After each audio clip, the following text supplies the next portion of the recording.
आज राजस्थान राज्य पथ परिवहन सेवा बिना टिकट यात्रा निवारण संशोधन विधेयक 2021 पर चर्चा हो रही है, जिससे 1975 के राजस्थान अधिनियम संख्या 11 की धारा 6 में संशोधन प्रस्तावित किया है। इस संशोधन को देख के लगता है कि कभी शायद इस पर गहराई से विचार ही नहीं हुआ कि आखिर बिल में या संशोधन में हम ले क्या रहे हैं।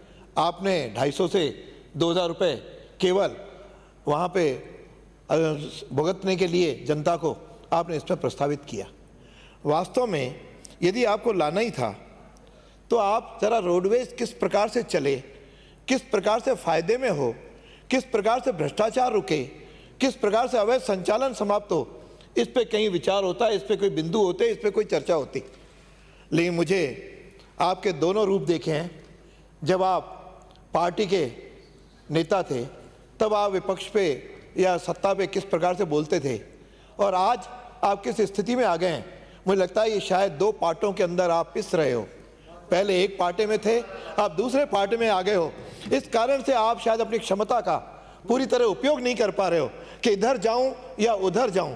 अरे एक ही और तय करके जाओ, जैसे गडकरी जी ने कहा कि अपनी विचारधारा पे, अपने ग्रुप पे, अपनी प्रतिबद्धता पे कायम रहो, तो शायद ये स्थिति नहीं आती। लेकिन अब ये जो स्थिति आई है, मैं आपसे आग्रह करूंगा कि आप कम से कम दो बातों की ओर तो देखो कि आखिर जो गरीब कर्मचारी बेचारा जो रिटायर्ड हुआ उसको आप पेंशन नहीं दो, उसको परिलाभ नहीं दो, तो जाए कहाँ। इसके कारण से आपके विभाग में सारे कर्मचारियों में अनिश्चितता का जो एक भाव पैदा हो गया है, उसके कारण से आपकी रोडवेज चाहे आप कितने भी नियम बना लो कभी भी फायदे में नहीं आ सकती। सबसे पहले किसी भी संस्थान का आधार होता है कर्मचारी। यदि कर्मचारी मन से काम नहीं करेगा तो आखिर किससे के द्वारा आप काम करवाओगे, और आज उसका मन टूट चुका है। इसलिए मेरा आपसे आग्रह कि किसी भी तरह जो 2016 के बाद के कर्मचारी हैं, इनके आप पेंशन की व्यवस्था करो। उसके लिए आप कोई भी व्यवस्था करनी पड़े। यानी आज उसके बच्चे जवान हो गए, उसकी शादी की समस्या है, और कुछ जैसा बाकी वक्ताओं ने कहा, कुछ 2-4% लोग तो भगवान को प्यारे भी हो गए।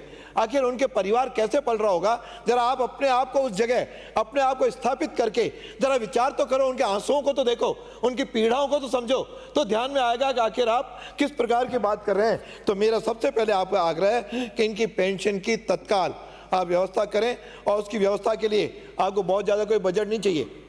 घाटा 5000 करोड़ का हो रहा है, लेकिन पता नहीं इनको देने में आपको शायद कितने करोड़ चाहिए। उतने करोड़ में यदि आप दे दोगे तो इनके वाह लूटोगे, और फिर इनके द्वारा जो मन लगा करके जो काम होगा उसके कारण से आपका इनको दिया हुआ राशि कई गुना आपके पास आ जाएगी। इसको जरा आप गहराई से विचार करो। और दूसरा, आपका डिपार्टमेंट के जो मूल बीमारी है वह भ्रष्टाचार। इतना भ्रष्टाचार नीचे से लेकर के ऊपर तक, कंडक्टर ड्राइवर से लेकर के और ठेठ ऊपर आरटीओ तक, या उससे भी ऊपर तक जाऊं तो शायद मुझे कहने में कोई संकोच नहीं है। ये भ्रष्टाचार की जड़ें आपके विभाग में इतनी गहराई तक जा चुकी हैं, जिसके कारण से आज घाटा है। पिछले दिनों आपको ध्यान ही होगा, सदन में भी चर्चा हुई थी कि एसीबी ने किस प्रकार से आपके बड़े बड़े अधिकारियों को टैप किया।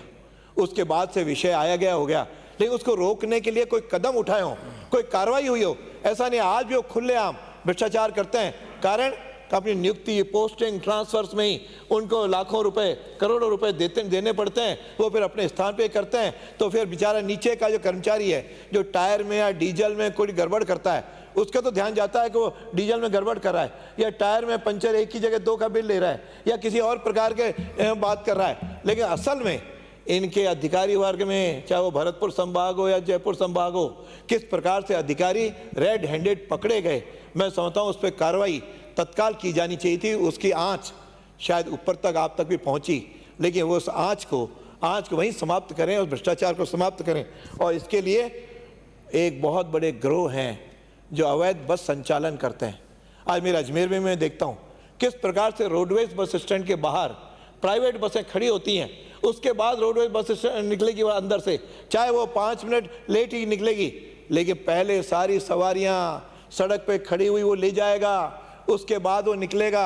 यानी कहीं मिली भगत है या कहीं डर है, और कहाँ रोडवेज की बसें कहाँ जाती हैं, उसके आगे आगे सारी प्राइवेट बसें चलती हैं। जनता, आखिर जनसंख्या बढ़ रही है, परिवहन और ट्रांसपोर्ट करने वाले लोग भी, यात्रा करने वाले भी बढ़ रहे हैं, फिर यदि यात्रा करने वाले बढ़ रहे हैं तो फिर घाटे में क्यों?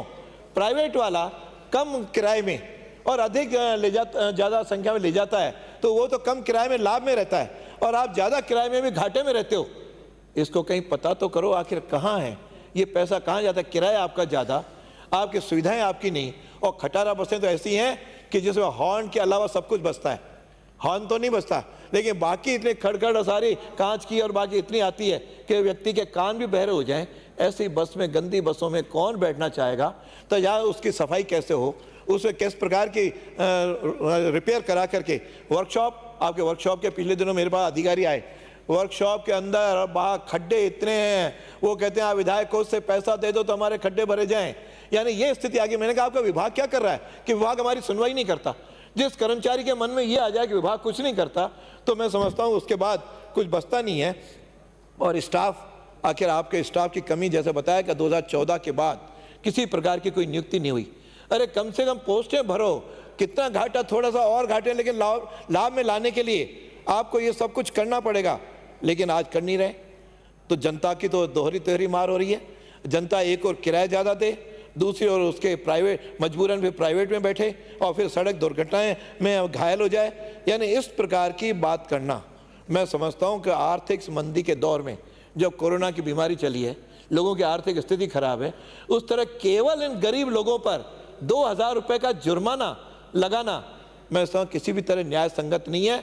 ये तो एक तरह से मुझे लगता है कि शायद अकल का दिवालियापन है कि हम इस गरीब लोगों के ऊपर 2-2 हज़ार रुपये का इस प्रकार का फाइन करके हम आखिर जनता को संदेश क्या देना चाह रहे हैं?